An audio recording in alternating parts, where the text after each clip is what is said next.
नमस्कार दोस्तों, मेरा नाम है उज्जवल और आप देख रहे हैं मेरा personal channel. SSC CGL mains की तैयारी ये बहुत ही ज़्यादा इंपॉर्टेंट है। एसएससी सीजीएल मेंस की तैयारी शुरू करने से पहले हर बच्चे को एक बार अपनी थोड़ी सी औकात नाप लेनी चाहिए, क्योंकि प्री का पेपर ऑलरेडी बच्चा दे चुका है और मेंस की तैयारी करने से पहले सबसे पहले उसको प्रीवियस ईयर के सीजीएल मेंस का पेपर दे लेना चाहिए। प्रीवियस ईयर के सीजीएल मेंस का पेपर दे लेने से उसको एक्चुअली अंदाजा लग जाता है कि वो कहां पे स्टैंड कर रहा है। दूसरी बात है कि मेंस में किस तरीके के क्वेश्चन आते हैं, क्या उसकी डिफिकल्टी लेवल है, करंट पैटर्न क्या है, और उस हिसाब से वो मजबूत होके जो है अपने सब्जेक्ट की तैयारी और अपनी कमियों को दूर करता है। तो मैं आज एक सीजीएल मेंस का पेपर लेके आया हूं और इस पेपर का पूरा सोल्यूशन कराने वाला हूं। आज जो मैं सोल्यूशन कराऊंगा, आप देखोगे कि सीजीएल मेंस का पेपर अगर आपका 30 क्वेश्चन आ रहा है तो 20 मिनट से ज्यादा समय लेने लायक ही नहीं था एग्जाम में। आप कहोगे सर 20 मिनट, सिर्फ और सिर्फ 20 मिनट की बात कर रहे हो? इससे ज्यादा समय तो रीजनिंग में लग जाता है, इससे ज्यादा समय तो इंग्लिश सॉल्व करने में लग जाता है, इससे ज्यादा समय तो जीएस के क्वेश्चन सॉल्व करने में लग जाता है, और आप कह रहे हो मैथ का सीजीएल मेंस का क्वेश्चन 20 मिनट में सॉल्व किया जा सकता है। जी हाँ, सीजीएल मेंस का 20 मिनट में सॉल्व किया जा सकता है। मैं इसका सोल्यूशन करके आपको दिखाता हूं। ये जो पेपर है 3/3/2023 को लिया गया था और मेंस का पेपर है। मेंस के पेपर को डिस्कशन करने से पहले मैं आपको बता दूं कि अगर आप मेरे साथ अपनी पढ़ाई करना चाहते हो, मेंस की तैयारी करना चाहते हो और आपको चाहिए मेरे क्लास की पीडीएफ इन्विटेशन, तो ये क्यूआर कोड स्कैन करो। क्यूआर कोड स्कैन करके जो है टेलीग्राम चैनल पे जाओ जो है, और वहां पे मैं अपने सारे के सारे पीडीएफ जो है प्रोवाइड करता हूँ। मैंने एक सीजीएल मेंस का बैच स्टार्ट किया हुआ है जो है, और उसके विषय में भी इन्फॉर्म करूंगा। सबसे पहले मैं आपको सीजीएल मेंस के विषय में बता दूं कि जो सीजीएल मेंस का जो है पेपर अपन डिस्कस कर रहे थे, क्योंकि हम मैथ्स पढ़ा रहे हैं आपको, तो अब मैथ्स की भाषा में बात करेंगे। मैं एक पूरा पेपर एनालाइज करने के बाद पूरे 30 क्वेश्चन का ब्रेकअप लेके आया हूं। इस 30 क्वेश्चन में जो भी पेपर था, अगर उसको इजी, मॉडरेट और डिफिकल्ट में मैं कन्वर्ट करूं तो तकरीबन 7 क्वेश्चन एकदम इजी थे, जिसमें आपको पेन भी उठाने की नीड नहीं थी, वर्बल कैलकुलेशन से हो जाता। मॉडरेट डिफिकल्टी लेवल की थी कितनी, तकरीबन 13 क्वेश्चन के आसपास था, और जिसमें थोड़ा पेन उठाओगे आपका काम चल जाएगा। उसके बाद अगर मैं बात करूं सबसे डिफिकल्ट लेवल की बात करें, इसमें सबसे डिफिकल्ट लेवल भी 2 लाइन के कैलकुलेशन के बाद खत्म हो जाता, जो कि होगा तकरीबन आपका 10 क्वेश्चन के आसपास। इस तरीके से आपके 30 क्वेश्चन का डिस्ट्रीब्यूशन है पूरा का पूरा पेपर वाइज जो है। ये सब चीजें समझना बहुत जरूरी है, क्योंकि जब आप पेपर दे रहे हो तो आपको एनालाइज करना बहुत जरूरी होता है कि एग्जाम का जो क्वेश्चन है किस पैटर्न पे पूछा जा रहा है, इजी, मॉडरेट, डिफिकल्ट लेवल। वैसे जो पेपर था काफी इजी था, और भी बहुत सारे पेपर हुए हैं, उन पेपर का भी सोल्यूशन मैं आप लोगों को कराऊंगा। लेकिन अगर मेरे से पूछोगे कि पेपर ये इजी, मॉडरेट, डिफिकल्ट लेवल था वाकई में, नहीं, पूरा का पूरा पेपर ही बहुत आसान था। देखो जो पेपर का पैटर्न आ रहा है कुछ इस तरीके से आ रहा है। अलजेब्रा से 2 क्वेश्चन, मेंसुरेशन से 3, ट्रिग्नोमेट्री से 2, हाइट एंड डिस्टेंस से 1, ज्योमेट्री से 3-4 question, simplification, number system, calculation मिला के 4-5 क्वेश्चन आता है, परसेंटेज, रेशियो, एज मिला के 3 से 4 क्वेश्चन आता है, प्रॉफिट एंड लॉस SICI से 4 आता है, टाइम, स्पीड, डिस्टेंस, रेस से मिला के 2 क्वेश्चन आ जाता है, working wages, pipe and system से 1 से 2 क्वेश्चन आ जाता है, प्रोबेबिलिटी से 1-2 क्वेश्चन आ जाता है, स्टैटिक्स से 1-2 क्वेश्चन आ जाता है, DI नहीं पूछा गया है। ये सबसे अच्छी बात है। ये मेरा सीजीएल मेंस का बैच है, और इस सीजीएल मेंस की फीस मैंने सिर्फ 100 रुपए रखी हुई है, और मैंने आपको ये बताया क्योंकि मैं पहली बार मेंस का बैच पढ़ा रहा हूं, तो ये पूरा का पूरा फीस रिफंडेबल है, any time, no question asked. मतलब आप किसी भी समय अपनी फीस रिटर्न मेरे से मांग सकते हो, पूरा बैच पढ़ने के बाद भी मांग सकते हो, उसके पहले भी बात मांग सकते हो। सिर्फ ये इसलिए किया जा रहा है ताकि आप सीजीएल मेंस मेरे साथ पढ़ पाओ, एक बार पढ़ के देखो। और दूसरी चीज है कि ये 100 रुपए की फीस सिर्फ आपके पीडीएफ कलेक्शन और डेडिकेटेड जो है मोरल मेरी रिस्पॉन्सिबिलिटी बनी रहे, इसीलिए चार्ज कर रहा हूं। एक्चुअली मुझे इस बार ये बताना है कि सीजीएल मेंस का पेपर बहुत ही आसान है, और मैं मैथ्स का एक अच्छा लाजवाब टीचर हूं। ये बैच स्टार्ट हो रहा है 25 तारीख से जो है, और एग्जाम के पहले से खत्म कर दिया जाएगा। तकरीबन 80-85 दिन से लेकर 90 दिन तक ये बैच आपका चलेगा, जिसमें आपके सारे चैप्टर्स मैं कवर करने वाला हूं। अगर आपको इनरोल करना है तो आप क्या काम करो, डिस्क्रिप्शन बॉक्स में एक लिंक है, कमेंट में भी पिन होगा, उस ऐप को जो है ओपन करो, इंस्टॉल करो, आपको कैटेगरी को अपने चूज करो, और एक ही बैच है, सिर्फ मेंस का बैच है, आप जाके वहां पे बाई कर सकते हो मेरे साथ पढ़ने के लिए।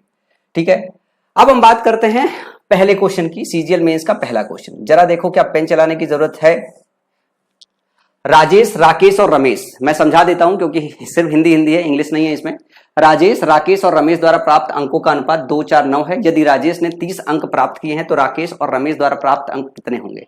इसमें सवाल में पेन ही उठाने की जरूरत नहीं थी, बोल रहा है राजेश, राकेश और रमेश। राजेश का दे रहा है 30, तो 2 की वैल्यू 30 दिया हुआ है, 1 की वैल्यू 15, तो 4 की वैल्यू 60 और 9 की वैल्यू कितनी हो जाएगी, 15 9 या 135। तो 60 और 135 जिस ऑप्शन में होगा वही ऑप्शन सही जवाब होगा।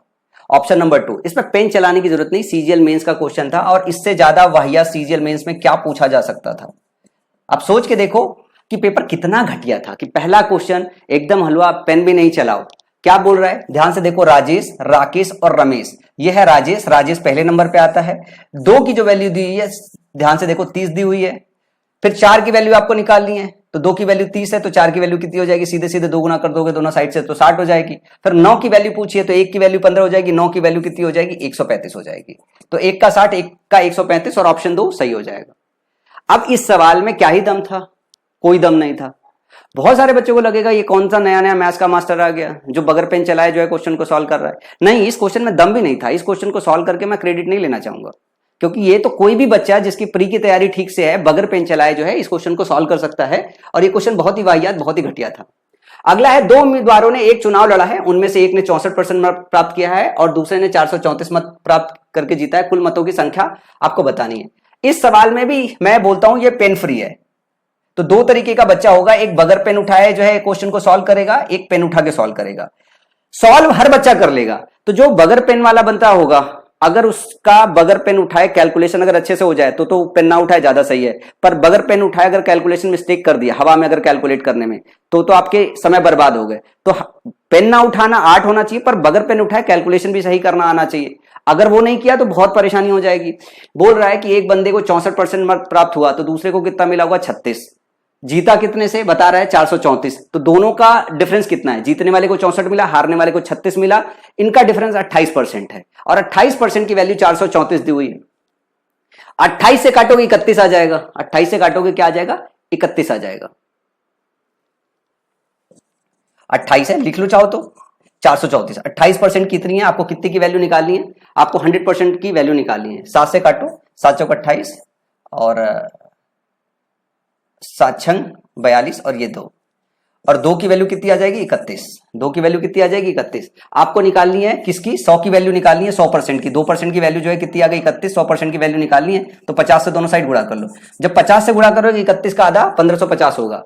अब ये कैलकुलेशन तेज होना चाहिए। दूसरा बच्चा क्या होगा, एक तो बच्चा होगा जो इतना स्मार्ट होगा। दूसरा बच्चा क्या होगा, दूसरा बच्चा क्या करेगा, पहले लिखेगा कि एक को 64% मिला, दूसरे को 36% मिला। फिर इसको घटाओगे तो क्या आएगा, फिर आप कहोगे कि 28% आया। फिर आप लिखोगे क्या होगा, 28% जो बराबर होगा कितना, 434 के। फिर जो है 1% कितने के बराबर होगा, 100% कितने के बराबर होगा। एक बच्चा इस तरीके से सॉल्व करेगा, दूसरा बच्चा इस तरीके से सॉल्व करेगा। तो जो इस तरीके से सॉल्व करेगा वो सवाल तो कर लेगा, पर पहले बच्चे से समय में पीछे रह जाएगा। तो मेंस की जब लड़ाई होती है तो सवाल आना और सवाल कम समय में आना, दोनों बातें बहुत जरूरी है। एक बच्चा जो कम समय के पीछे भागता है, सबसे पहले उसे सवाल सॉल्व करने आना चाहिए, सही अप्रोच से सॉल्व करने आना चाहिए। अगर उसने सही अप्रोच से सॉल्व कर लिया तो उसके बाद उसे कम समय में सॉल्व करने आना चाहिए। दोनों बातें बहुत जरूरी है मेंस के पेपर की तैयारी करते वक्त। सवाल आना पहला और सवाल कम समय में आना दूसरा स्टेप होना चाहिए। ये तभी होगा जब आप कैलकुलेशन में और बेसिक जो चीजें हैं वो आपकी मजबूत होगी। अगले सवाल की तरफ चले। अब जैसे ये सवाल है, बहुत सारे लोग बगैर पेन उठाए कैलकुलेट करेंगे। इस तरीके के सवालों में मैं बोलता हूं यहां थोड़ा समय दे दो। यहां इस तरीके का सवाल इसलिए दिया जाता है, ये बोर्ड मार्क्स के रूल पे बेस्ड होता है कि पहले बड़ा ब्रैकेट खुलता है, फिर छोटा ब्रैकेट खुलता है, फिर मतलब मझला खुलता है, फिर छोटा खुलता है, फिर ऑफ खुलता है, फिर भागा होता है, फिर गुणा होता है। इस तरीके का बोर्ड मार्क्स का पूरा रूल पता होना चाहिए। इसमें क्या होता है, अगर हम वर्बल कैलकुलेशन करना चालू करेंगे तो इसमें गलती होने के चांसेस हो जाते हैं, जिसको ह्यूमन एरर बोलते हैं, गलती होने के चांसेस हो जाते हैं। तो बेहतर है कि इसको आप लिख लो। सबसे पहले ब्रैकेट सॉल्व करते हो, ब्रैकेट सॉल्व करते हो सबसे पहले आपको भाग देना पड़ेगा। 36 में 3 से भाग दोगे 12 आ जाएगा। 24 में 12 घटाओगे तो कितना हो जाएगा, 24 में 12 घटाओगे तो ये हो जाएगा 12। अब यहां पे गुणा है और यहां पे भागा है। अब यहां पे गुणा है और यहां पे भागा है। जरा ध्यान से देखो, कहीं कोई ब्रैकेट ना मिस हो जाए। पता चला कोई ब्रैकेट मिस हुआ तो पूरा का पूरा क्वेश्चन का लेना देना हो जाएगा एक सिंगल। ये यहां ब्रैकेट हो गया, हाँ बिल्कुल ब्रैकेट मिस है, क्योंकि मतलब इस क्वेश्चन में ब्रैकेट मिस है। आप जरा मुझे समय दो, मेरे फोन में जो है क्वेश्चन में मैं एक बार पहले इसका वो कर लेता हूं, क्या पहले इसका ब्रैकेट सही कर लेता हूं, क्योंकि अगर ब्रैकेट सही नहीं किया तो बहुत गड़बड़ी हो जाएगी। 24 - 36 3 भागा 3। एक ब्रैकेट इधर भी बंद है और मझला ब्रैकेट कहां से स्टार्ट है ये देख लो, मझला ब्रैकेट स्टार्ट, ये है पूरा। अब ब्रैकेट सही है। अब जब ब्रैकेट सही होगा तो आप क्वेश्चन सही से सॉल्व कर पाओगे।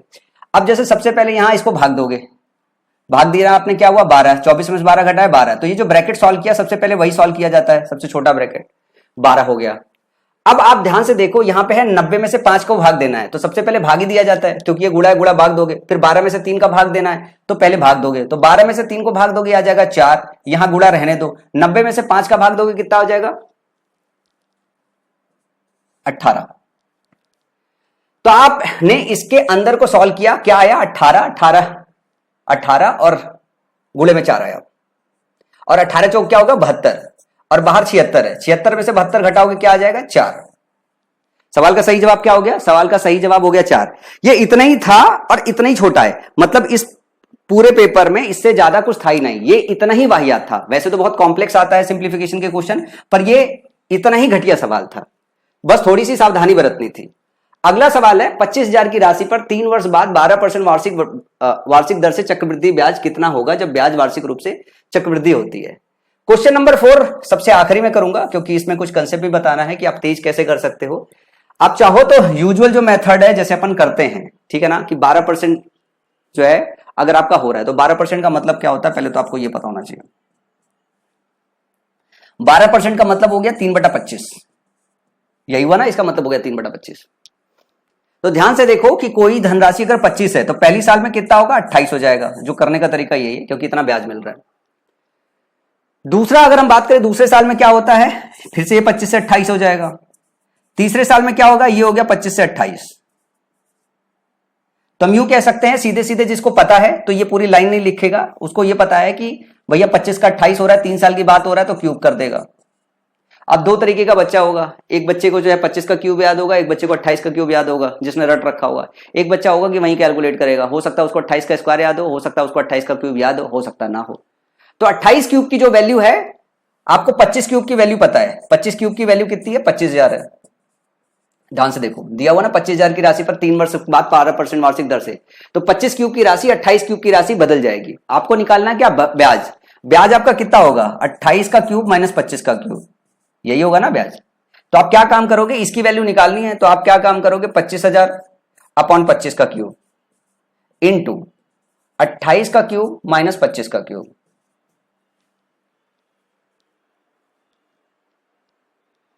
अब इसको सॉल्व करने के तरीके अलग अलग हो सकते हैं, जैसे मैं 25,000 लिखूं, थोड़ा समय इस पे स्पेंड करता हूं ताकि आप इस बात को समझो, मतलब इसका एक और मेथड बताऊंगा मैं, लेकिन अभी आप देखो इसको कैलकुलेशन कौन कितना स्ट्रांग कर लेता है, क्योंकि इतना बड़ा कैलकुलेशन लिख लिया तो तेज भी आना चाहिए।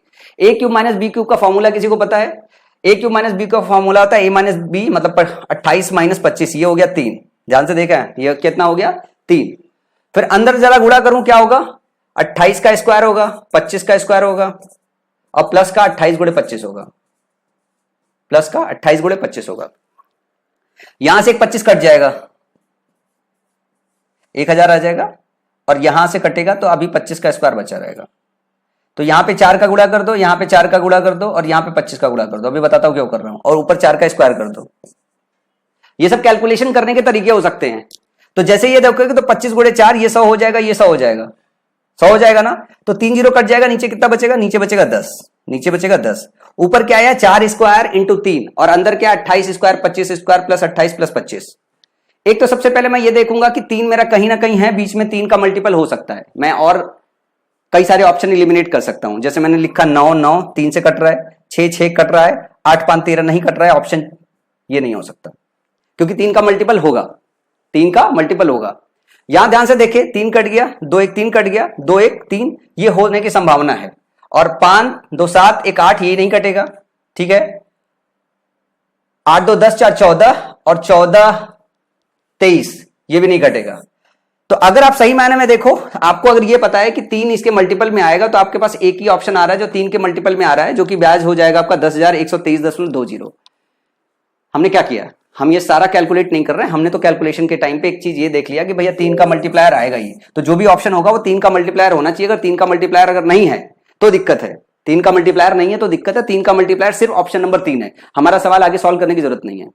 बाकी जो जहां कहानी जैसे गुथे गुथे, ये सब आपको एट द मोमेंट ऑब्जर्व करने आना चाहिए एग्जाम के पेपर के अंतर्गत। अगर ये एट द मोमेंट अगर आपको ऑब्जर्व करने नहीं आता है तो यार मेंस के पेपर में आप रैंक नहीं बना पाओगे। हो सकता है सेलेक्ट हो जाओ, लेकिन अगर आप सही मायने में देखो तो आपको समय बताने आना चाहिए। ये डिफिकल्ट क्वेश्चन में से एक था क्योंकि इसमें कैलकुलेशन था, कंसेप्चुअली स्ट्रांग नहीं था पर कैलकुलेशन था थोड़ा सा। तो इस तरीके से आप कैलकुलेशन मिनिमाइज कर सकते हो पूरा करने के बजाय। अगला सवाल देखो जरा, 5 3 4 7, इन आंकड़ों का क्या निकालना है, विचलन निकालना है, मानक विचलन निकालना है। हिंदी में पढ़ रहे हैं अपन। मानक विचलन निकालने के लिए सबसे पहले इसका माध्य निकालना पड़ता है। इसका माध्य निकालोगे तो माध्य कैसे निकालता है, सबको छोड़ के जितनी नंबर ऑफ संख्याएं हैं उससे भाग दे दो। तो 5, 3, 4 और 7 इनको जोड़ोगे, 4 से भाग दोगे, जरा जोड़ के भाग दो। 5 3 8, 8 4 12, 12 7 19, 19/4, 19/4 करोगे तो 4 चौका 16.475। ये क्या आ गया, माध्य आ गया। विचलन कैसे निकालते हो, सबसे पहला स्टेप होता है, क्योंकि ये नया टॉपिक इसलिए आराम से पढ़ा रहा हूं, वरना और तेज कर देता। पहले क्या है, माध्य निकालते हैं। माध्य मतलब औसत। तो 5 3 4 7 अपॉन 4 4.75 ये आपका माध्य आ गया। अगर ये आपका माध्य आ गया, मीन आ गया, माध्य को क्या बोलते हैं, मीन। ये आपका मीन आ गया। मीन से क्या काम करते हो, ये देखते हो कि हर नंबर कितना डेविएट हुआ है, हर नंबर कितना डेविएट हुआ है। तो अगर हम इससे डेविएशन निकाले, ये इससे कितना डेविएशन है या इसका कितना डिफरेंस है, तो पहले का डिफरेंस है 0.25 का, दूसरे का है 1.75 का, तीसरे का अगर देखोगे तो 0.75 का है, और चौथे का देखोगे तो है ये आपका जो है 0.25 प्लस 2.25। और फिर क्या काम करते हो, पहले तो इनके बीच का माध्य से ये इनका कितना डेविएशन है वो हम निकाल के जोड़ देते हैं, फिर जितनी नंबर ऑफ संख्याएं हैं उनसे भाग देते हैं, फिर इसका अंडर रूट ले लेते हैं, इन सबको जोड़ोगे तो क्या आ जाएगा, √5/4। और सवाल इसको सॉल्व करोगे 1.48 आ जाएगा। इसको जोड़ के देख लो, 1 हो गया, 2 1 3 हो गया, और ये 1 हो गया, ये 1 हो गया, 3 2 5 हो गया, 5/4 हो गया, 5/4 का अंडर रूट निकालोगे अप्रॉक्सीमेट 1.48 आएगा। यही सवाल का सही जवाब था। तो जिन बच्चों को जो है विचलन नहीं निकालने आता है उनको स्टेप मैं बता देता हूं। स्टेप क्या होता है, पहला स्टेप होता है आपको माध्य निकालना होता है, मीन निकालना होता है। मीन से हर नंबर का डिफरेंस निकालना होता है, मीन से हर नंबर का कोई भी जो नंबर है डिफरेंस निकालना होता है। m-1 1, m-n2, m-n3, 4 नंबर है तो 4 तक जाएंगे। मान लो ये आ गया x1, ये x2, ये x3, ये x4, तो हम क्या काम करते हैं, हम इनको जोड़ देते हैं, x1 plus x2 plus x3 plus x4 divided by जितने नंबर वो, और इसका अंडर रूट निकाल लेते हैं। ये निकालते हैं विचलन का निकालने का ये तरीका है। आगे चले अगले क्वेश्चन की तरफ। अगला सवाल है प्रोबेबिलिटी का। जो प्रायिकता की बात करते हैं, प्रायिकता बहुत सारे बच्चों को बहुत ज्यादा डिफिकल्ट लग रहा होगा, पर प्रायिकता बहुत ही आसान है। अब जैसे मैं आपको एक बार बताऊं, पहले प्रोबेबिलिटी निकालने आना चाहिए। ए 7 में से 5 बार सच बोलता है, तो मैं बोलता हूं कि भैया मैं ए एक बंदा हो गया, 2 बंदों की बात हो रही है, बी की बात हो रही है। जरा ध्यान से देखिएगा, इसको प्यार से समझाता हूं। पेन में लिखने की जरूरत नहीं है, पेन फ्री क्वेश्चन है, लेकिन फिर भी लिख देता हूं। ए जो है 7 में से 5 बार सच बोलता है, ये या तो ट्रू बोलेगा, या तो लाई करेगा, फॉल्स करेगा, झूठ बोलेगा। तो हम टी और एल से रिप्रेजेंट कर रहे हैं। सच बोलेगा तो प्रोबेबिलिटी 5 बार सच बोल रहा है, कितने में से, 7 में से, तो 5 बार 5/7 इसकी प्रोबेबिलिटी हो जाती सच बोलने की, ठीक है ना। मैं पीटी बोल दूं, पीटी ए की बात कर रहा हूं, और अगर मैं इसी की पीटी एल बोल दूं कि कितनी बार वो लाई करेगा, ए की PLA कितनी बार झूठ बोलेगा, तो 2/7 हो जाएगा। अब मैं इधर लिख लेता हूं 2/7। अगर मैं बी की बात करूं तो ये 8 बार सच बोलता है 9 में से, तो 8/9 सच बोलने की प्रोबेबिलिटी हो जाएगी। अगर मैं इसके झूठ बोलने की प्रोबेबिलिटी निकालूं तो 1/9 हो जाएगी। अब क्या कह रहा है कि आपको ऐसे कंडीशन निकालना है कि इस बात की प्रायिकता क्या होगी कि एक ही संवाद कहने में एक दूसरे का खंडन कर रहे हैं। तो देखो, जब ये सच बोले तो ये झूठ बोले, जब ये सच बोलेगा तो 5/7 होगा, और जब ये बोलेगा तो 8/9 होगा। और हम गुणा इसलिए करते हैं क्योंकि रैंडम है, एक दूसरे के ऊपर डिपेंडेंट नहीं है। तो जब रैंडम चीजें होती है तो हम गुणा करके जो है प्रोबेबिलिटी निकालते हैं। तो सच बोलने मतलब पहला जो केस बनेगा वो 5/7 गुणे 8/9 बनेगा, कि जब ये सच बोलेगा और ये झूठ बोलेगा तो 5/7 और 8/9 मल्टीप्लाई में इसका प्रोबेबिलिटी आएगा। और जब ये झूठ बोलेगा तो इसको सच बोलने आना चाहिए। 5/7 और 1/9 है, जरा ध्यान से देखिएगा। ये सच बोले तो ये झूठ बोले, ये सच बोले तो ये झूठ बोले, ये सच बोला 5/7, ये झूठ बोला 1/9, दोनों का मल्टीप्लाई कर दिया हमने। अब हम बात कर रहे हैं कि ये झूठ बोले, ए झूठ बोले तो उसका 2/7 हो जाएगा, और ये सच बोले तो ये 8/9 हो जाएगा, 8/9 हो जाएगा। अब क्या कहा जा रहा है कि हमको निकालना है इसी, ये जो इवेंट हो रहा है कि एक बार ये सच बोले तो ये झूठ बोले, ये झूठ बोले तो ये सच बोले, तो इसमें तो एक ही बात होगी ना, या तो ये सच बोलेगा या तो झूठ। तो जहां बात या की आ जाती है तो हम प्रोबेबिलिटी जोड़ के निकालते हैं। तो केस 1 जो है ये बनेगा, केस 2 ये बनेगा, या तो ये बनेगा या तो दूसरा बनेगा। तो इन दोनों के लिए हम फिर जोड़ के इनकी कॉमन प्रोबेबिलिटी निकालते हैं। तो क्या हो जाएगा, 5/7 गुणे 1/9 प्लस में 2/7 गुणे 8/9। ध्यान से देखोगे तो ये हो जाएगा 63, और अगर आप इनको गुणा करोगे तो ये हो जाएगा 5, 16, 16 × 25 21/63, और 21/63 का मतलब 1/3। तो सवाल का सही जवाब क्या हो जाएगा? Option number 4। समझ में आई प्रोबेबिलिटी? बहुत ही आसान, बहुत सिंपल क्वेश्चन था, इतना समय देने की जरूरत ही नहीं थी इसमें मेरे को।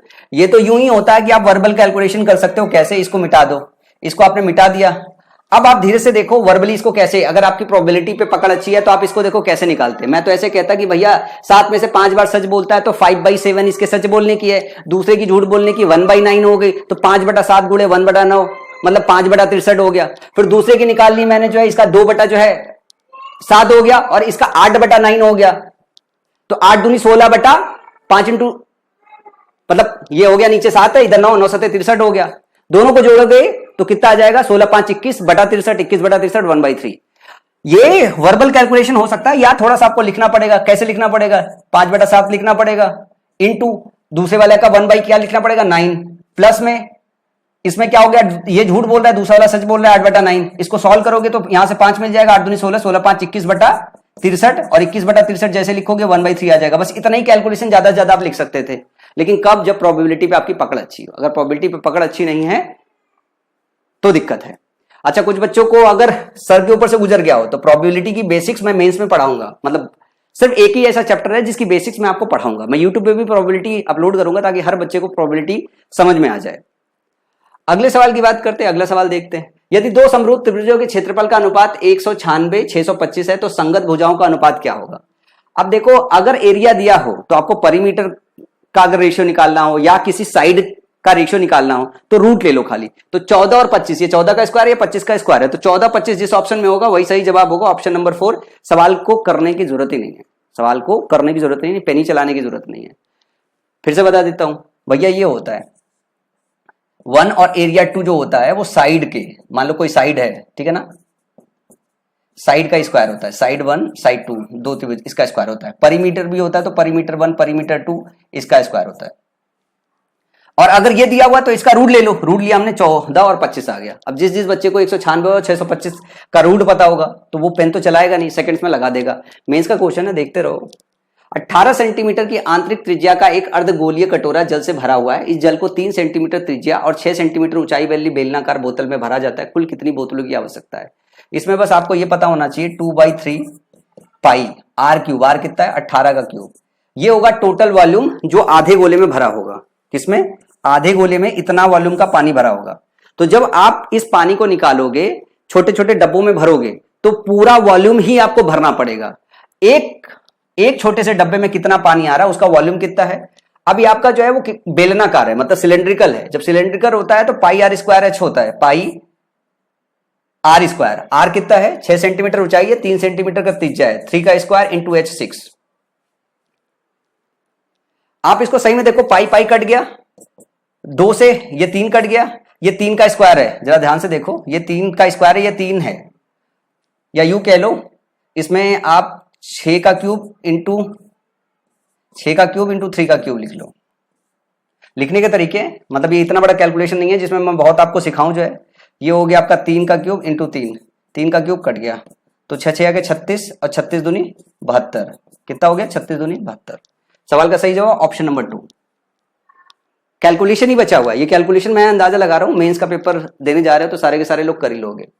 इस सवाल का जवाब 4 होगा, देखते ही बता देने लायक था, मतलब इसमें कुछ करने लायक नहीं था।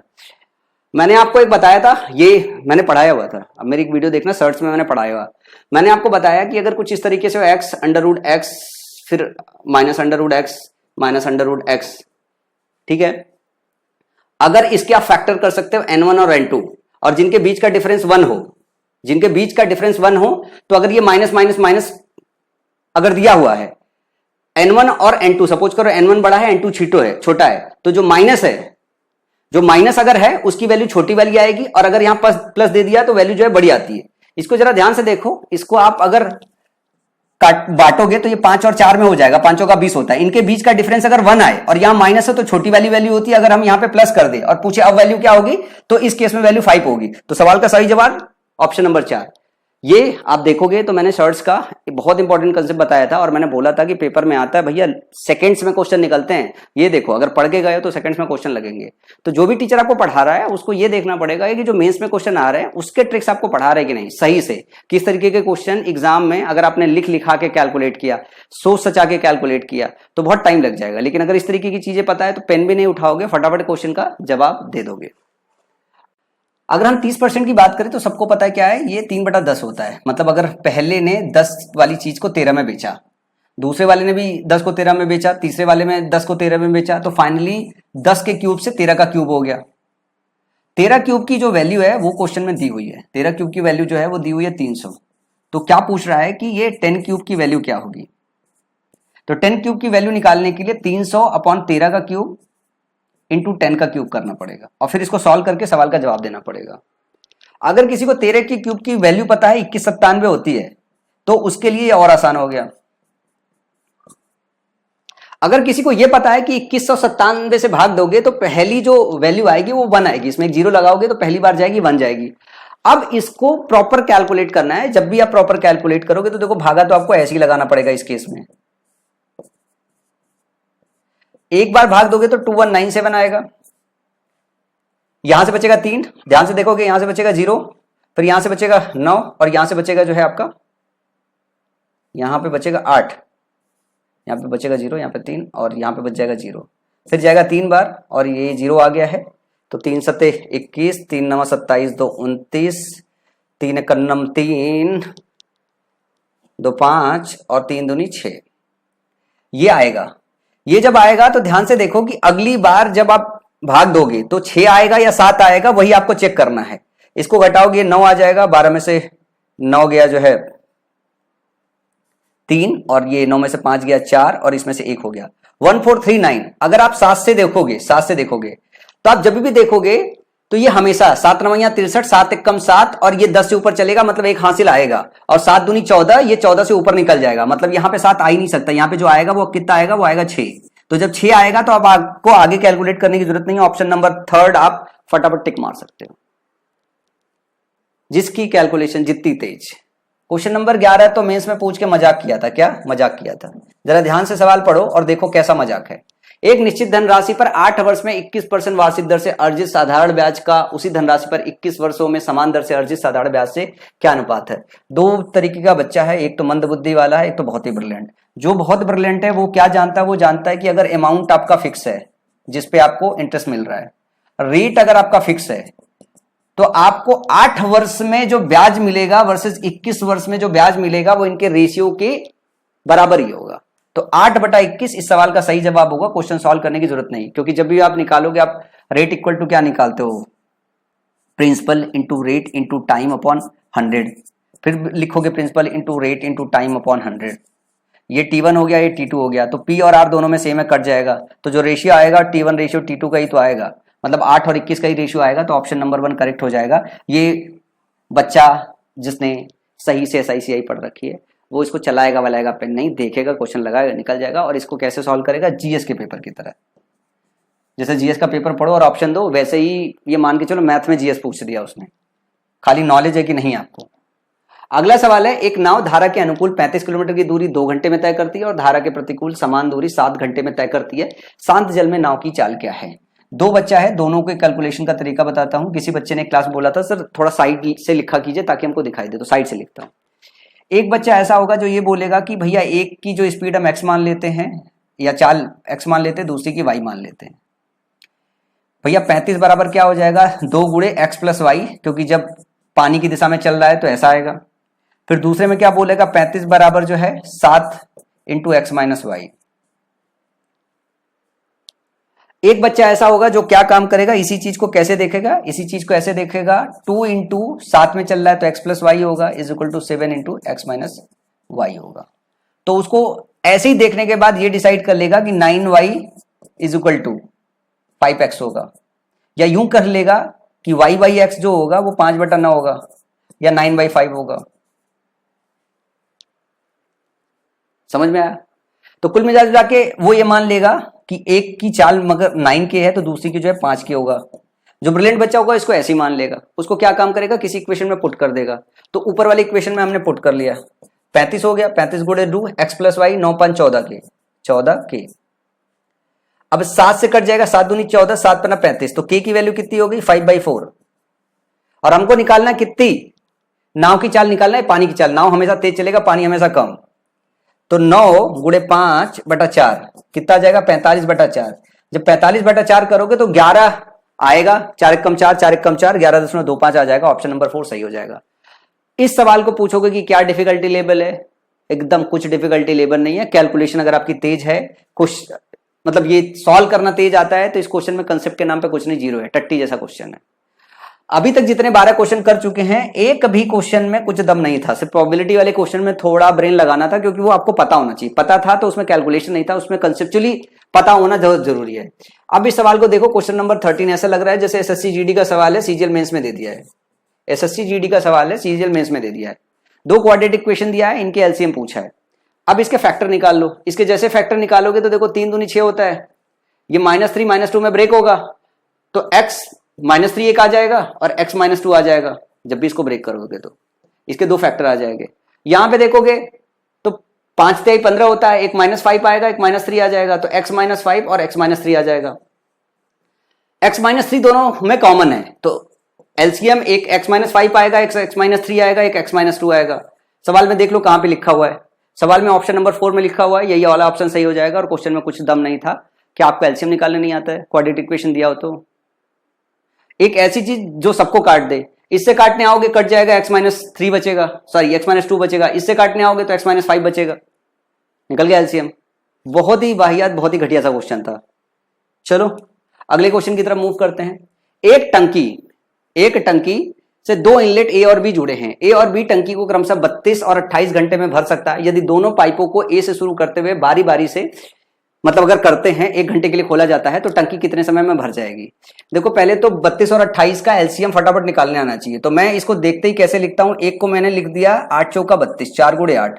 दूसरे को लिख लिया मैंने 4 गुणे 7, तो इसमें 4 तो है ही है, मैंने 7 लिख लिया, क्योंकि निकालने का तरीका यही है। अब मैं बात कर रहा हूं ए की और मैं बात कर रहा हूं बी की। तो जब ए से भाग दूंगा तो कितना आ जाएगा, 32 है तो 7 आ जाएगा, और इसका है तो 8 आ जाएगा। ये टोटल है जितनी यूनिट आपको क्या करनी है, पानी भरनी है टंकी में। ए 1 घंटे में 7 यूनिट, बी 1 घंटे में 8 यूनिट कर रहा है। अगर मैं इनको कंबाइन कर दूं तो दोनों मिला के 15 घंटे में भर देंगे। कितने में, मतलब 15 यूनिट भरेंगे कितने घंटे में, 2 घंटे में। अगर पहले इसको चलाएं और फिर इसको चलाएं तो पहले ये 7 भरेगा, फिर ये 8 बढ़ेगा, क्योंकि 1 घंटे के लिए बारी बारी से खोला जा रहा है। ये 7 भरेगा, ये 8 भरेगा, मतलब 2 घंटे में दोनों मिला के 15 भरेंगे। अब जरा इसको गुणा करके देखो, ये हो गया 8 7 56 गुणे 4, 6 चौका 24, 56 20, 2 22, 224 यूनिट की टंकी हो गई। अब अगर मैं 15 में 15 का और गुणा कर दूं, इधर और 15 का इधर गुणा कर दूं, तो ये हो जाएगा 225, और ये क्या हो जाएगा, ये हो जाएगा आपका 30 घंटा। ये हो जाएगा 30 घंटा। आपको 224 यूनिट भरना है, आपको 224 यूनिट भरना है, और 225 यूनिट भर रहा है 30 घंटे में। तो 1 यूनिट कितनी देर में भरेगा वो निकालना है। लेकिन आपकी इतने ज्यादा डिस्टेंस पे चीजें हैं, इतनी ज्यादा डिस्टेंस पे है, मतलब आपको अप्रॉक्स वैल्यू के साथ जानी है। अप्रॉक्स वैल्यू के साथ जानी है, मतलब अप्रॉक्सीमेट उसे 30 घंटा लगेगा। 30 घंटे से थोड़ा कम लगेगा, लेकिन 30वां घंटा स्टार्ट हो जाएगा, तो 30 घंटे में वो कंप्लीट कर पाएगा। तो इस सवाल में भी कुछ दम नहीं था, मतलब पेन वेन चलाने की जरूरत नहीं थी, थोड़ा चलाना पड़ता, क्योंकि 32 और 28 का एलसीएम लेके फिर 7 और 8 यूनिट निकालना, फिर टोटल यूनिट निकालना, थोड़ा समय लगता। तो ये आपने टोटल यूनिट निकाला, एलसीएम निकाल के टोटल यूनिट निकालते, ए 7 भरेगा, बी 8 भरेगा, दोनों 2 घंटे में 15 भरेंगे। 224 के पास जाना है, तो 224 के बाद 225 होता है, 15 गुणे 15, इसमें 15 गुणा किया, 30 घंटे के आसपास आया। ये सवाल कितने सेकंड में सॉल्व होता है, देखने के बाद 15 सेकंड में ये क्वेश्चन सॉल्व हो जाता। मेंस का पेपर बहुत वाहियात था, अभी तक जितना क्वेश्चन किया।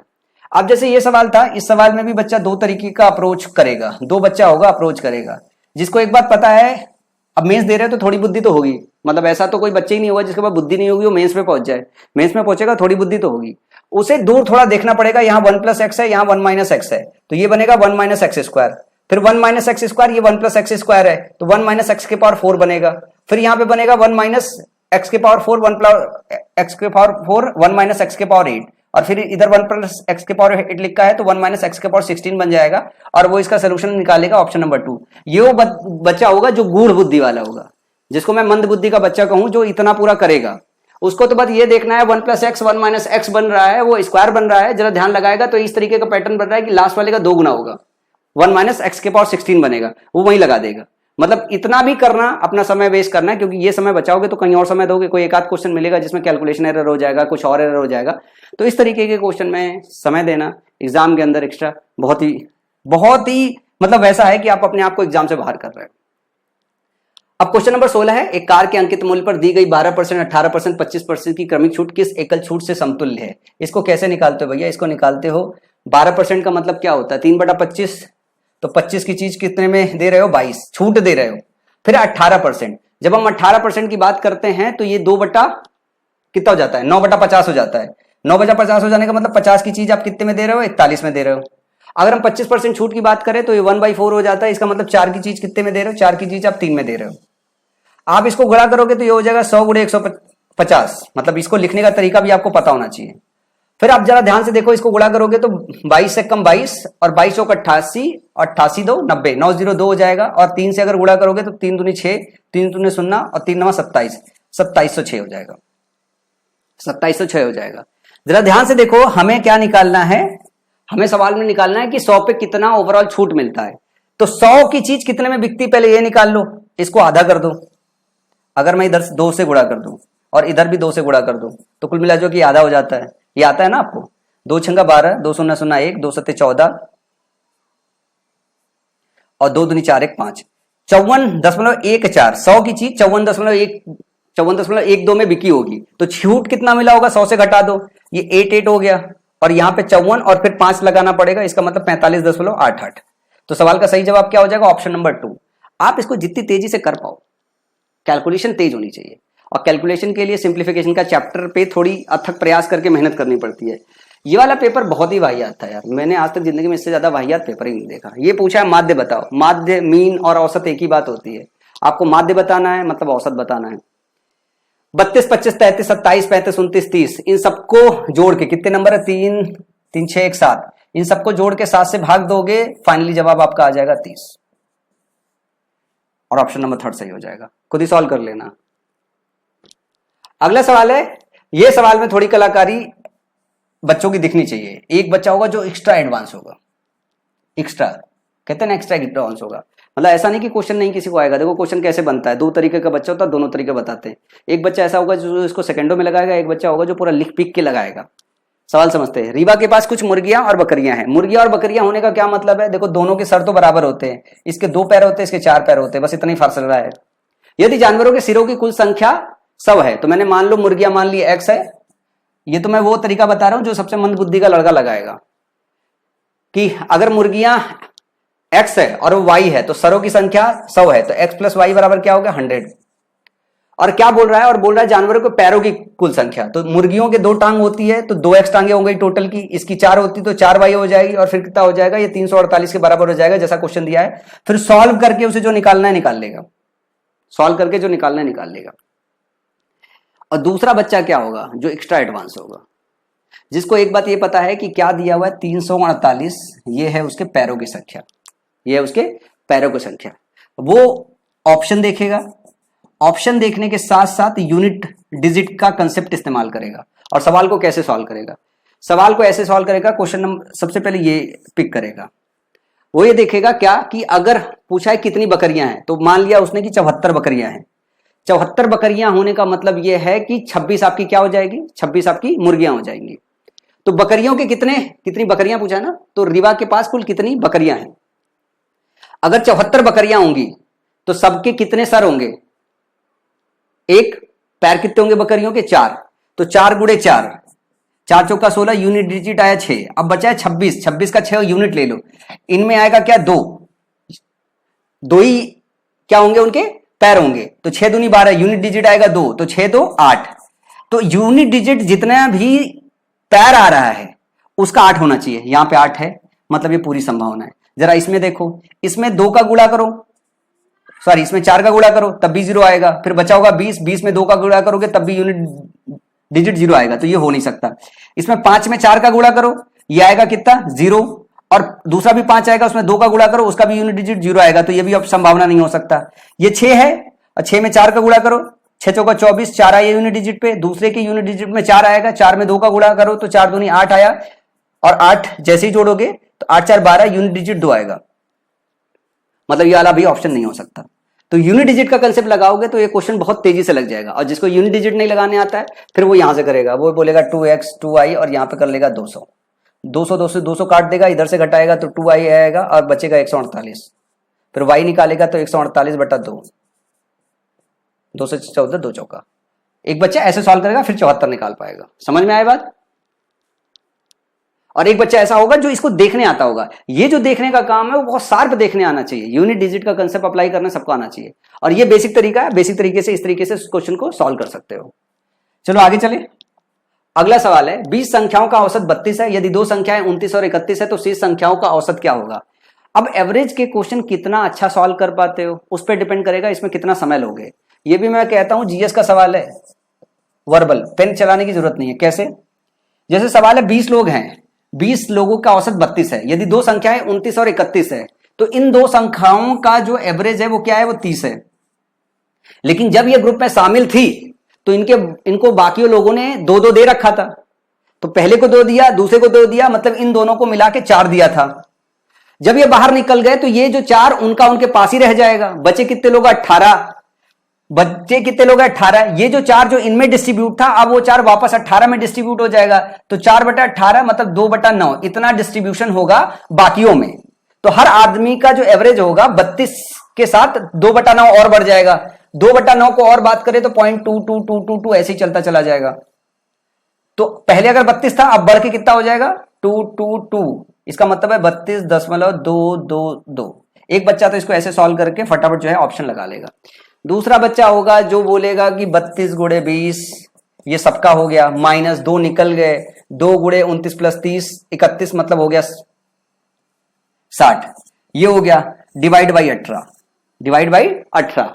अब फिर इसको सॉल्व करेगा, बहुत टाइम लगाएगा, जो कि अननेसेसरी है। एवरेज के सवाल में यही तो देखना है कि इंपैक्ट क्या था। इन दोनों का इंपैक्ट ये था कि जब ये ग्रुप में थे तो बाकी लोग मिलकर इनको 4 दे रहे थे। जब ग्रुप से ये बाहर निकल आए तो वो 4 वापस उन्हीं में डिस्ट्रीब्यूट हो जाएगा। जो 4 डिस्ट्रीब्यूट होना, 18 लोग बचे हैं तो 18 में डिस्ट्रीब्यूट होगा जो इनमें डिस्ट्रीब्यूटेड था। तो 4/18 करोगे, हर आदमी को 2/9 मिलेगा। तो एवरेज कितना बढ़ जाएगा? एवरेज 32 था तो 32 से बढ़ के 32 + 2/9 होगा, जो कि सॉल्व करके आएगा हमारा 32.22। अब एवरेज का कंसेप्ट अगर आपको सही से नहीं आता है तो मेंस के बैच में मैं सिखा रहा हूं, और जब मैं एवरेज अभी यूट्यूब पे पढ़ाऊंगा तो वहां से सीख लीजिएगा कि एवरेज में इस तरीके के क्वेश्चन को करते कैसे, तेज, बहुत तेज। ये सवाल है, ये भी जीएस का क्वेश्चन था, मेंस का पेपर है। मुझे नहीं समझ में आ रहा है वो मेंस का पेपर बना रहे थे या जीएस का पेपर बना रहे थे। पूछ रहे हैं एक फॉर्मूला कि sec² थीटा + cos² थीटा 1 होता है, नहीं होता है। sec² थीटा - tan² थीटा 1 होता है। sec² थीटा - cot, ये सेक नहीं है, कोसेक होगा। cosec² थीटा - cot² थीटा 1 होता है। sin² थीटा + cos² थीटा 1 होता है। मतलब सीधा सीधा उन्होंने फॉर्मूला लिख के पूछ दिया था कि फॉर्मूला आपको याद है कि नहीं। अगला सवाल है, ये भी बहुत सही सवाल है, जरा ध्यान से देखो। एबीसीडी एक सकेंद्र चतुर्भुज है और बीसी सकेंद्र वृत्त का व्यास है। बिंदु ए और डी की स्थिति तय है। बीसीए 19 डिग्री है, सीएडी 32 डिग्री है, तो एसीडी का मान ज्ञात कीजिए। जरा ध्यान से देखो, आपको बस एक पता होना चाहिए कंसेप्ट। क्या? पहले तो सर्किल बनाएंगे अपन, क्योंकि सर्किल की बात हो रही है, और फिर उसके अंदर एबीसीडी की बात हो रही है। क्या कह रहा है? कह रहा है ये भैया, अरे कह ले यार कुछ भैया, ये मैं समझाने के लिए टाइम ले रहा हूं, वरना ऐसे ही उड़ा देता, और ऐसे ही उड़ा दूंगा तो आपके सर के पल्ले कुछ नहीं पड़ेगा। ये ऐसा बोल रहा है, और क्या कह रहा है? क्या व्यास है अपना? बीसी तो भैया व्यास है अपना, मतलब डायामीटर है। ए यहां पे है, बीसी और डी यहां पे है। अब जरा ध्यान से देखो और क्या कह रहा है। और ये कह रहा है कि बिंदु ए और डी की स्थिति तय है। बीसीए 19 डिग्री है। बीसीए मतलब आप तो इसको ऐसे ऐसे मिला लो, ये क्या है? 19 डिग्री है। अगर ये 19 डिग्री है, ये कितना डिग्री होगा? किस किस बत्ते को ये जानकारी है ज्योमेट्री में। ये 19 है तो ये कितना होगा? ये 71 डिग्री होगा। क्यों? क्योंकि ये वाला 90 डिग्री होगा। अर्धवृत्त में बना हुआ कोण 90 डिग्री का होता है। अर्धवृत्त में बना हुआ कोण हमेशा 90 डिग्री का होता है। जैसे इसको याद कर लो, किसी को याद ना हो तो यार, मतलब इतना वाहियात सी चीज है। अब जैसे मान लो मैंने व्यास खींच दिया, मैं इसको यहां से यहां खींचू तब भी 90 बनेगा, मैं यहां से यहां खींचू तब भी 90 बनेगा, मैं यहां से यहां खींचू तब भी 90 बनेगा, मैं यहां से यहां खींच दूं तब भी 90 बनेगा, मैं यहां से यहां खींच दूं तब भी। व्यास हमेशा परिधि पे 90 डिग्री का कोण बनाता है। व्यास हमेशा परिधि पर 90 डिग्री का कोण बनाता है। ये बात आपको याद रखनी है। कि आपका जो डायामीटर है वो हमेशा 90 डिग्री का एंगल बनाता है आपके सर्किल के ऊपर जो है। तो ये 90 डिग्री का है, ये 19 डिग्री का है, तो ये कितने डिग्री का है? 71। अब ये साइक्लिक क्वाड्रेटर है, अगर ये साइक्लिक क्वाड्रेटर है, ये 31 डिग्री है, तो ये कितना डिग्री हो जाएगा? ये हो जाएगा 119 डिग्री। दोनों का सम 180 होता है, ये प्रॉपर्टी आपको पता होना चाहिए। क्या पूछ रहा है? CAD 32 डिग्री है, CAD ये 32 डिग्री है। पूछ रहा है ये क्या होगा? देखो इसका सीधा सीधा मतलब है कि फाइनली तीनों का सम कितना होना चाहिए, और सबकी यूनिट डिजिट अलग अलग है, तो मैं तो पूरा सॉल्व ही नहीं करूंगा, मैं तो ये देखूंगा 9 2 11, और 11 में क्या जोड़े? लास्ट में 0 आ जाए, 9 जोड़े तो 0 आ जाएगा, ऑप्शन नंबर 2 सही होगा। बाकी जोड़ घटा के भाग के सब कर लेना। मतलब इसमें भी मैं 2-4 सेकंड ही बचाऊंगा, मतलब इसमें कोई बड़ी महारत वाली काम नहीं कर ली, लेकिन जब मेंस का पेपर दे रहे हो कुछ सेकंड्स भी बताते हो तो महारत का काम होता है कि हमने क्या किया, 9 2 11, और जो भी नंबर आएगा उसके अंत में 9 होना चाहिए, तभी वो 0 में कन्वर्ट होगा। तो 39 ही एक ऑप्शन बचा हुआ है, और जोड़ लो 119 + 39 + 32 180 ही आता है। तो क्वेश्चन नंबर 21 दो प्रॉपर्टी पता होनी चाहिए थे इसमें। एक साइक्लिक अगर जो है आपका क्वाड्रेटर है तो उसके आमने सामने का जो एंगल का सम होता है वो 180 डिग्री होता है, और अर्धवृत्त में बना हुआ कोण जो है समकोण होता है। ये दो प्रॉपर्टी अगर पता है तो क्वेश्चन में कोई दम नहीं था। यदि एक समबाहुभुज का बाह्यकोण 18 है तो उस बहुभुज में विकर्णों की संख्या ज्ञात कीजिए। बहुभुज में विकर्णों की संख्या क्या होती है? n(n-3/2) ये फॉर्मूला होता है। और n कैसे निकालते हो? 360 डिग्री अपॉन बाह्यकोण 18। तो कितनी हो जाएगी? 6 18, और ये हो जाएगा 36 60, और ये कितना हो गया? 20 20 × 17/2 10 170। ऑप्शन कितना हो जाएगा? Option number 2। सिर्फ फॉर्मूले पे बेस्ड था, दो फॉर्मूला लगना था। पहले आपको नंबर ऑफ साइड्स निकालनी थी, और नंबर ऑफ साइड्स निकल गई तो नंबर ऑफ जो विकर्ण निकलता है n(n-3/2) होता है, और ये हमारा आ गया 170। समझ में आया? चलो आगे चलते हैं। बहुत ही आसान सा, बहुत ही वाहिया सा क्वेश्चन था। क्वेश्चन नंबर 23 हो सकता है आप लोगों को नहीं दिख रहा है, तो मैं इसका फिगर बना के आपको प्रॉपरली बताऊंगा, ठीक है ना? इसका फिगर बना के मैं ठीक से आपको बताऊंगा। चलो एक फिगर बना लेते हैं अपन, लेफ्ट राइट कैसे भी बनेगा। 77.75 ऊंचे एक सीधे खड़े खंबे के शीर्ष से, 77.75 ऊंचे एक सीधे खड़े खंबे के शीर्ष से एक सीधी खड़ी मीनार के शीर्ष का उन्नयन कोण 60 डिग्री है। ये नहीं बनाएंगे क्योंकि ये बनाएंगे तो क्वेश्चन दूसरी साइड चला जाएगा।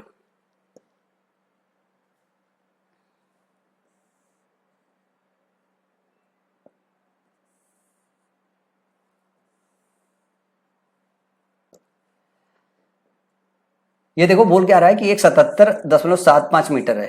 कितना है? 77.75 मीटर ऊंचे एक सीधे खड़े खंबे से, ये खंबा है आपका, क्या है? ये खंबा है। एक सीधी खड़ी मीनार के शीर्ष का उन्नयन कोण 60 डिग्री था, उन्नयन कोण इसके शीर्ष से, तो मतलब ये यहां कर लो, ये यहां कर लो, ये 60 डिग्री है। यदि मीनार 57.75 मीटर ऊंचा है, ये कितना है? 57.75 मीटर ऊंचा है, तो खंबे के आधार से मीनार के आधार की कितनी दूरी है? ये वाली डिस्टेंस बतानी है यार। अब इससे क्या वाहियात क्वेश्चन हो सकता है? अब ये 17.5 है तो ये भी 17.75 होगा, इसमें 17 घटाओगे हो जाएगा ऊपर 40। जब 40 होगा तो आपको ये पता होना चाहिए कि ये जब अगर 60 डिग्री है तो ये √3 होता है, ये 1 होता है। तो √3 की वैल्यू कितनी दी हुई है? 40। 1 की वैल्यू ज्ञात करनी है तो 40/√3 हो जाएगा।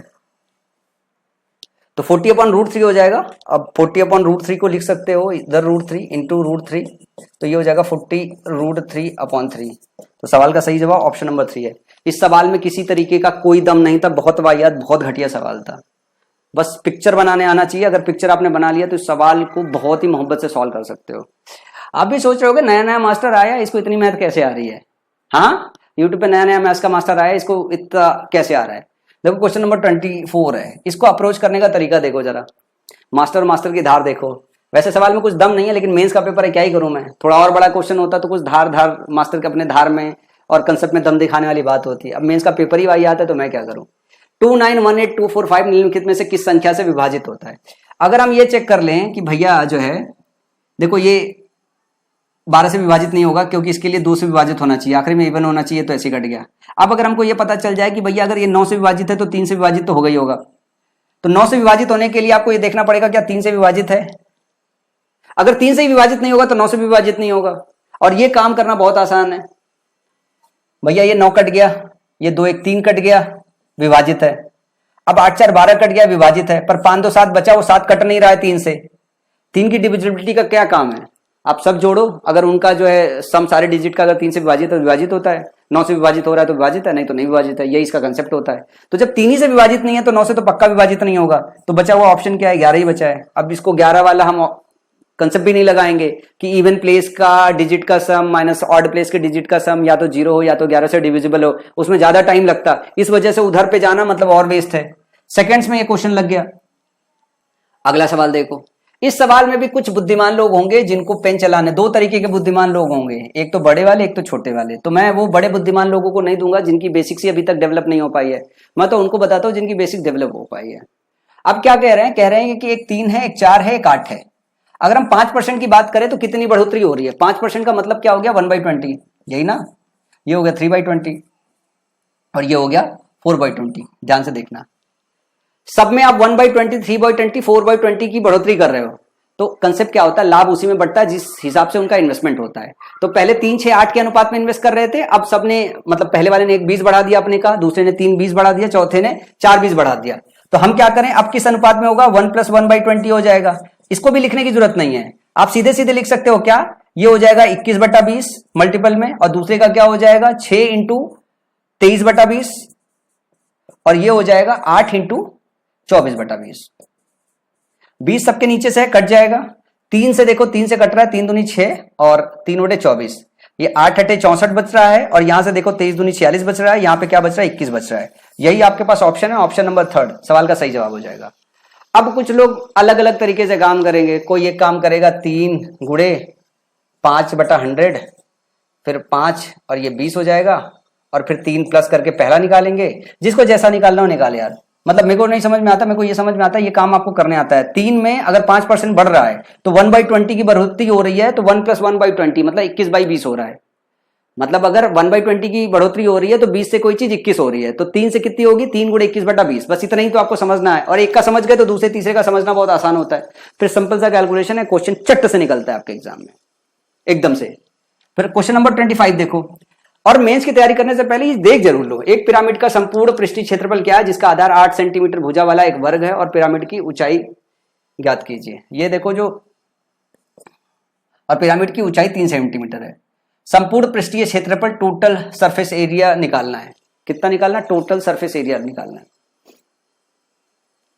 एक होता है लिटरल सरफेस एरिया, एक होता है टोटल सरफेस एरिया। तो टोटल सरफेस एरिया जो होता है बेस के एरिया प्लस जो है आप क्या निकालते हो, बेस का एरिया निकालते हो, प्लस आप लिटरल सरफेस एरिया निकालते हो, दोनों को जोड़ते हो तो टोटल सरफेस एरिया बन जाता है।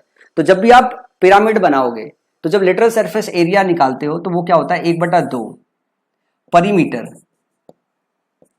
परिमीटर into slant height, slant height, ये होता है जो हम लिटरल सरफेस एरिया निकालते हैं, लिटरल सरफेस एरिया निकालते हैं। टोटल निकालना होता है तो इसमें बेस का एरिया जोड़ देते हैं, बेस का एरिया जोड़ देते हैं। अब बेस का एरिया होगा कितना, क्योंकि आपका जो है ये है वर्ग है, तो 8 × 8 = 64 स्क्वायर मीटर, ये आपको जोड़ना होगा सेंटीमीटर लास्ट में। चलो 64 जोड़ लेंगे, लेकिन जब बात आता है लिटरल सरफेस एरिया निकालने का तो परिमीटर निकालेंगे, परिमीटर कितना होगा 8 × 4। अब स्लैंट हाइट कैसे निकालेंगे, आपको क्या दिया हुआ है इसमें ध्यान से देखो, ये दिया हुआ आपका हाइट 3, और नीचे जो बेस है वो आपका क्या है,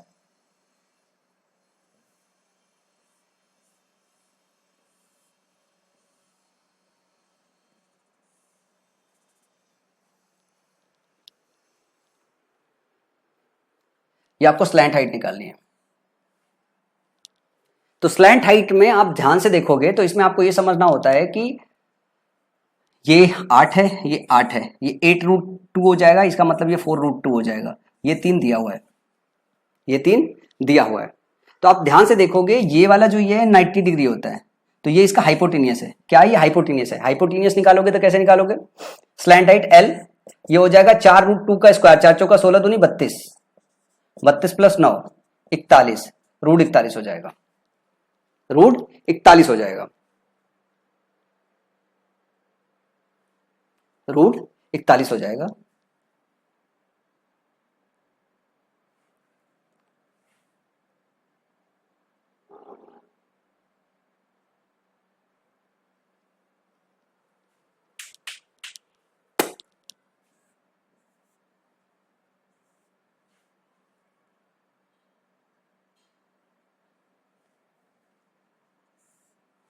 जरा ध्यान से देखना, इसमें एक तो ये 3 है ऊपर वाला और नीचे जो है 4√2 है, 4√2 है, 3 और 4√2 इसका विकर्ण चाहिए। 4√2 का विकर्ण जो है, क्योंकि जो डेटा दिया वो उस डेटा के हिसाब से आ नहीं रहा है, तो 4√2 3 पिरामिड है ना, पिरामिड है, तो 4√2 4 चौको 16 दूनी 32 3 तिरका 9 41 √41 हो गया। चलो इस हिसाब से निकाल के देते हैं, पर डेटा इसमें जो है वो देखना पड़ेगा क्या आ रहा है,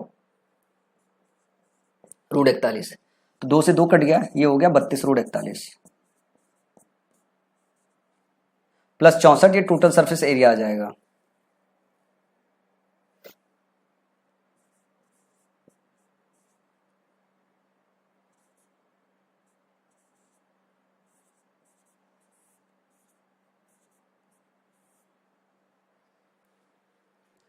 ये 144 से ज्यादा ही आ रहा है।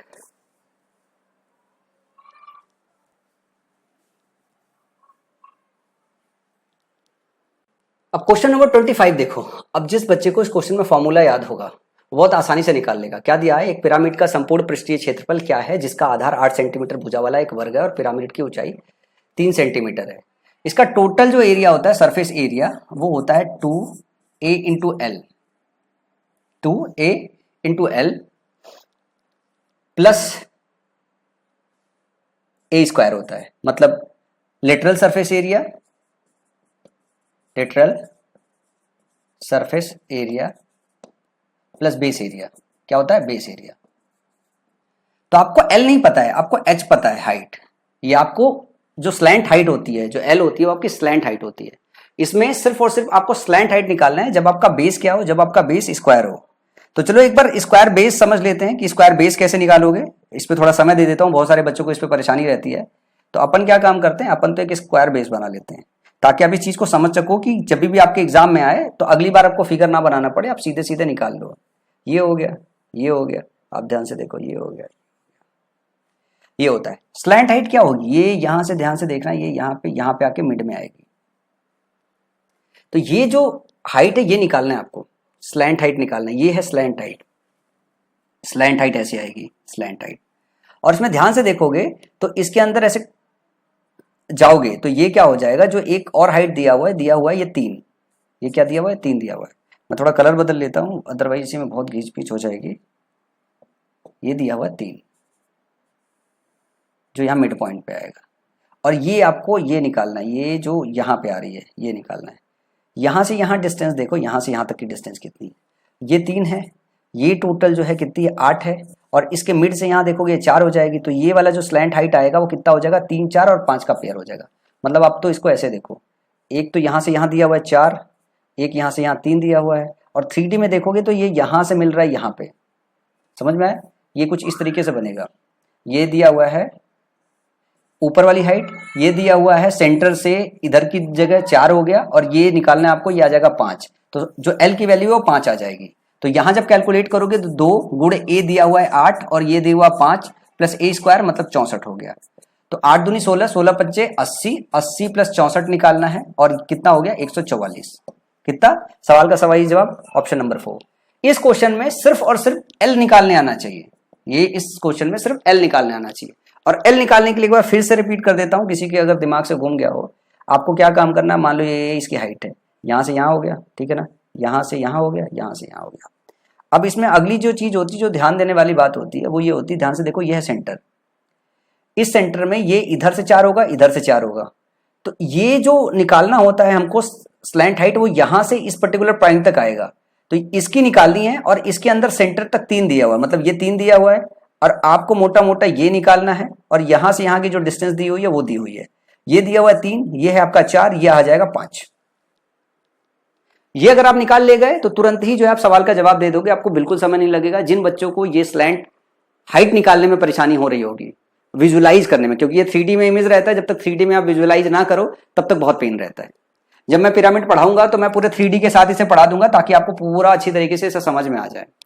क्वेश्चन नंबर 26 है, ये भी बहुत वाहियात क्वेश्चन है। ये भी क्वेश्चन आपका किसका है, जीके जीएस का क्वेश्चन मेरे को लगता है, मैथ का क्वेश्चन है ही नहीं है। मतलब ऐसा लग रहा है कि मेंस के पेपर में वो जीएस पूछ रहे थे, मैथ नहीं, मतलब मैथ का जीएस पूछ रहे हैं, जनरल नॉलेज है कि नहीं है। 3 व्यक्तियों की औसत वजन में तब 4 केजी की वृद्धि होती है जब उनमें से एक व्यक्ति जिसका वजन 100 केजी है को दूसरे द्वारा प्रतिस्थापित किया जाता है। नए व्यक्ति का वजन क्या होगा।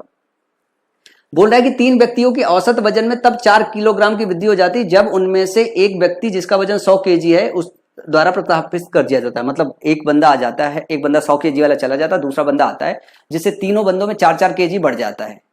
तो देखो पहले में 4 बढ़ रहा है, दूसरे में 4 बढ़ रहा है, 100 वाला जा रहा है तो जो 4 केजी बढ़ रहा है वो तो 4 केजी अपने साथ पहले होल्ड करके लेके आएगा, पर दूसरों को 4-4 केजी और उसको देना भी होगा।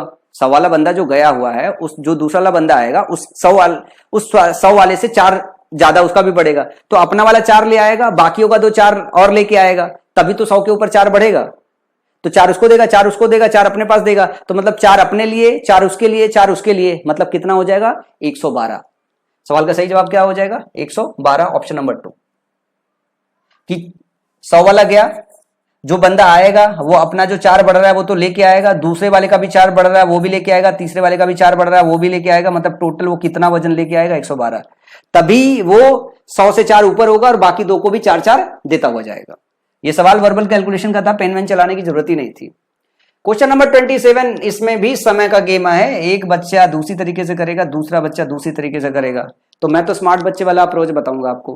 क्या कह रहा है, 3 केजी चावल का मूल्य 180 है। इस सवाल को सॉल्व करने के लिए ऐसे रखो, 3 केजी चावल का मूल्य कितना है 180, 1 केजी का कितना होगा 180/3।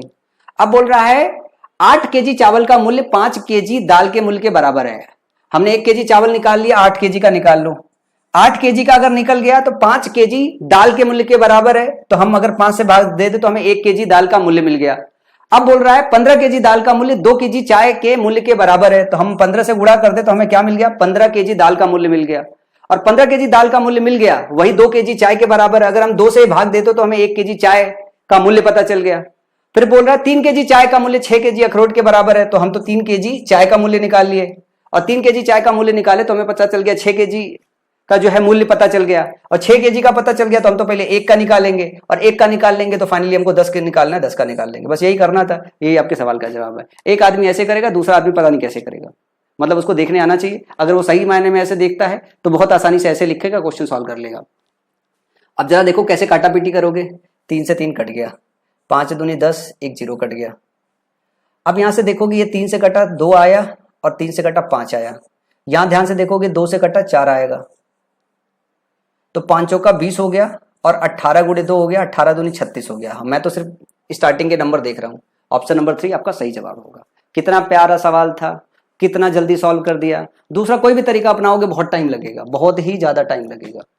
अगला क्वेश्चन देखो, एक क्षैतिज, मतलब ये हिंदी नहीं हुआ था तो मैंने कर लिया था। एक क्षैतिज तल पर इमारत के आधार से 70 मीटर की दूरी पर, ये इमारत है, इससे 70 मीटर की दूरी पर उसके सिर से जो उन्नयन कोण या अवनमन कोण है वो 60 डिग्री है।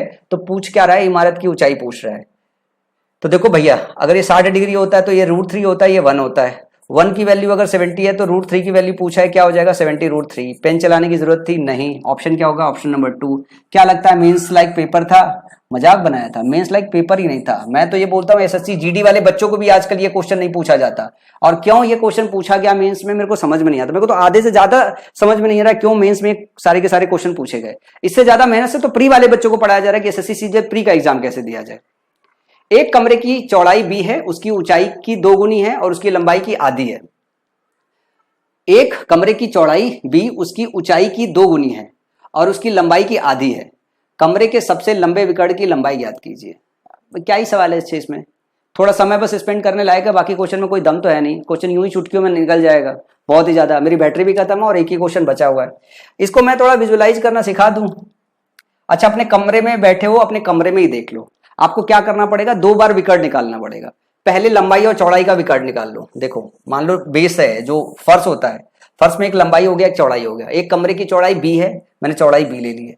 ऊंचाई की 2 गुनी है और लंबाई की आधी है, मतलब लंबाई कितना हो जाएगा 2b हो जाएगा। तो ये b है, ये 2b है। अगर मैं इसका कर्ण निकालूंगा तो कितना हो जाएगा, √5b होगा ना, √5b हो जाएगा। अब √5 हो जाएगा तो आप ध्यान से देखो कि आपकी एक ऊंचाई आएगी। क्या होगी, एक ऊंचाई आएगी। ऊंचाई क्या है, b/2 है। और ये वाली जो लेंथ होगी ये सबसे बड़ी होगी, यही वाली लेंथ चाहिए थी। एक कमरे के कोने से दूसरे कमरे के उधर कोने तक जाना है, तो एक कमरे के कोने में और दूसरे कमरे के कोने में चले गए। तो √5b इधर हो गया, b/2 हो गया। इसका ये विकर्ण और निकालना है, तो ये इसको जब भी करोगे तो हो जाएगा 5b²। इसको जब भी करोगे क्या हो जाएगा, ध्यान से देखना, b²/2 हो जाएगा। और इसका अंडर रूट निकालना पड़ेगा आपको, जो सबसे लेंथीएस्ट निकालोगे। ये हो जाएगा 4, 2 है ना, b/2 है तो स्क्वायर करोगे तो 5 का 20, 21, 21 2 बाहर आ जाएगा और b बाहर आ जाएगा तो रूट 21 अंदर बचा रहेगा, तो रूट 21/2b। सवाल देखो कहां पे दिया है, रूट 21/2b, तो ऑप्शन नंबर 3 सही हो जाएगा। तो इस क्वेश्चन में क्या ही दम था, इस क्वेश्चन में कोई दम नहीं था। अगर आपको ये पूरा का पूरा पेपर और इसका सोल्यूशन देखने में मजा आया हो, ठीक है ना, बाकी के पेपर का सोल्यूशन भी लेके आ रहा हूं मैं, लगभग सबसे पहले आपके सारे के सारे पेपर सॉल्व करा दूंगा। अगर बाकी के पेपर का सोल्यूशन समझ में आ रहा है तो आप जुड़िए मेरे मेंस के बैच के साथ, और इस बार मेरे को मौका दीजिए, आपका मैथ्स ना मैं हलवा बना दूं। मतलब ऐसा हलवा बनाऊं, ऐसा हलवा बनाऊं जो कभी आपने सोचा ना हो कि सर मैथ इतना आसान होता है, इतना आसानी से किया भी जा सकता है। तो आप अगर मेरे बैच मेंस के बैच में एनरोल करना चाहते हो तो 100 रुपए की मात्र फीस है, और ये पूरी तरीके से रिफंडेबल है। जब मर्जी चाहे तब अगर क्वेश्चन पूछे हुए, जब आप कहोगे सर मेरा पैसा लौटा दो, मेरे को नहीं समझ में आ रहा है, मैं आपके 100 रुपए लौटा दूंगा, पेपर दे लेना, सारा काम कर लेना, उसके बाद भी मन करे तो ले लवा लेना। और इसमें एनरोल करने के लिए आप तो क्या काम करो, आप तो नीचे डिस्क्रिप्शन बॉक्स में एक लिंक है, उसको ओपन करो जो है, और ओपन करके जो है कैटेगरी को चूज करो। एक ही बैच है और 100 रुपए की फीस है, फटाफट उसमें एनरोल करो और साथ में अपन मेंस की तैयारी करते हैं। उम्मीद करता हूं मेंस का पेपर पसंद आया होगा। दूसरा सेट में जल्द ही लेके आऊंगा और आपका मेंस का पेपर सॉल्व करूंगा, और कुछ शॉर्ट ट्रिक के जो वीडियो पब्लिश कर रहा हूं जिससे आप मैथ्स को आसान बना सको, वो कंटिन्यूअसली जारी रहेगा। शाम को 7:30 बजे जो है मैं परसेंटेज स्टार्ट करने वाला हूं, ताकि वहां पे भी आप मेरे साथ अच्छे से सीख सको। तो इस चैनल पे मैं मैथ्स एकदम हलवा बनाने वाला हूं। तो चलो चलता हूं, थैंक यू, बाय बाय। और नीचे कमेंट सेक्शन में अपने सजेशन, सुझाव और प्यार देना ना भूलिएगा।